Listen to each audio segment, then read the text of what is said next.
বলিউডে সম্পর্ক ভাঙা গড়ার ইতিহাস নতুন নয়।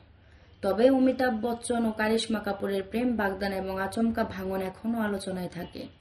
দীর্ঘদিন প্রেমের পর 2002 সালে অমিতাভ বচ্চনের 60তম জন্মদিনে জয়া বচ্চন আনুষ্ঠানিকভাবে তাদের বাগদানের ঘোষণা দিয়েছিলেন।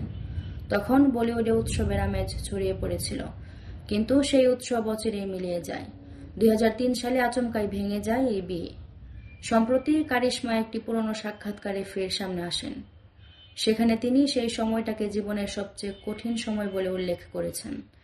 কারিশমা বলেন, আমার কষ্ট, আমার যন্ত্রণা একাই সামলেছি। আমি চাই না কোনো মেয়ের জীবনে এমন অভিজ্ঞতা আসুক। 2003 সালে রেডিফকে দেওয়া সাক্ষাৎকারে তিনি জানান, বিচ্ছেদের পর নিজেকে গুটিয়ে নিয়েছিলেন। জনসমক্ষে দুঃখ প্রকাশের প্রস্তুতি ছিলেন না। তার ভাষায়, আমি সম্মানের সঙ্গে চুপ থাকাকে বেছে নিয়েছিলাম। আমি সবসময় কম কথা বলা একজন নারী। কারিশমার মতে, সেই সময়ের যন্ত্রণা তাকে মানসিকভাবে আঘাত করলেও পরিবার ও কাছের মানুষ তাকে শক্তি জুগিয়েছিলেন।